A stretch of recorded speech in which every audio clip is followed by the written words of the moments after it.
او د وفات شوه اشخاصونو قرباني کول کچرته هغه وصیت کړی تازه مړ کیږي وصیت کوي چې زما قرباني وکړي بیا خو په پسماندگانو باندې وصیت پوره کول واجب دی او لازم دی بیا به خامخا قرباني کوي او شرط پاغي کې دا دی چې بیا هغه د قرباني غوښه په کور کې نه خوري خیرات کوي وي لږه به هم ته نه خوري که وصیت یې کړو او که هغه مرده وصیت نه وکړی او زوی دی عیسی کال پلار یا والدین مړه دي یا پخوا مړه دي خو د دغسې شوق دی تبرعا استحسانا ثوابا وایي چې پلار پسې قرباني کومه نو دا د عامو قربانیو په شکل باندې درې سیدي شي بهترینه طریقه دا ده یوه حصه دې په خپل خپلوانو وخوړلی شي یوه حصه دې غریبانو مساکینو فقراو ته او یوه حصه دې په خپل استعمال باندې راولي بهترینه طریقه ده او کم خلق چې وایي چې وفات شده اشخاصو پسې قرباني نه کیږي او یا هغې ته مرداره وایي نو حلالو ته حرام ویلو باندې انسان کافر کیږي د دې خبر نه دي خلق ډېر زیاته ډډه وکړي بیا خاص کر چې کوم عاشقان او محبین د نبی اکرم صلی الله علیه وسلم مبارک پسې قرباني نه کوي او یو بېدینه پیدا کیږي دې ته مرداره وایي او حرامه وایي نو دغه انسان دې په خپل ایمان باندې ویریږي ابو داود شریف زما په لاس کې د دویم جلد صفحه نه هشتمه باندې باب لګی باب الاضحیة عن المیت یو سړی وفات شوی دی د هغه نه قرباني کول څنګه دي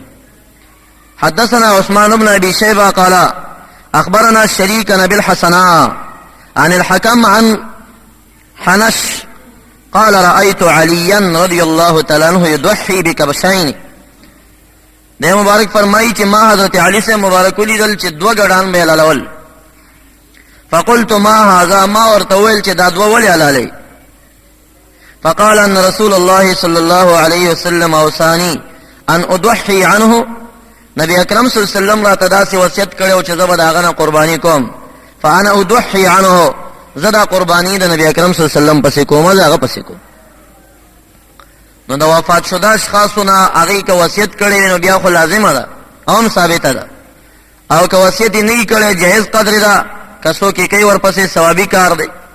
حال دا دی مالدارو ته خو په کار دی چې په کلکه باندې نبی اکرم صلی الله علیه وسلم د قربانۍ نه یاد ونه باسي او قرباني ورپسې وکړي حدیث مبارک کې راځي کله به چې نبی اکرم صلی الله علیه وسلم قربانی کوله نو په دغه وخت کې به د مبارک داسې الفاظ ویل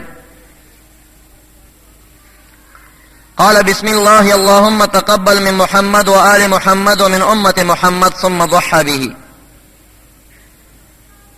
العلوی چې کولنو فرمایل به چې د خدای په نوم باندې ده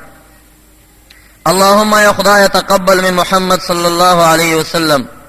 زما د طرف نه قبول کی وآل محمد صلی الله علیه وسلم زما د اولاد سیدان اهل بیت څومره بهترین خلق دي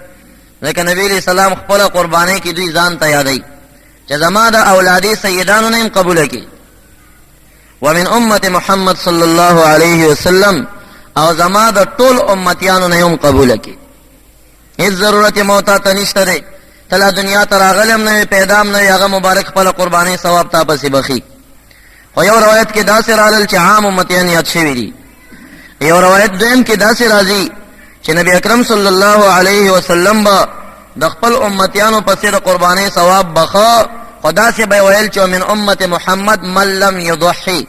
زما امتیانو کې چې چا د غریبۍ د وجې نه قربانی نه ده کړې نو زما هغې امتیانو ته ثوابونه ورسوي چې کوم امتیانو قربانی کړې نه نو ته نوی پیدا هغه تا پسې د خپل قربانی ثواب بخي نو قربانی کول په چا پسې او یا هغه پیدا یا نه پیدا یا دا چې هغه وفات شوي دنیا نه تلي اگر که نبی علیہ السلام مرقد کې حیات دی زنده دی په خاصه زندګۍ باندې نو دا جایز دي ناروا نه دي او کم خلق چې دې ته ناروا وایي هغه خلکو سره د خپل ایمان خطر پیدا شي چې حلال ته حرام وایي ولې ورته داسې وایي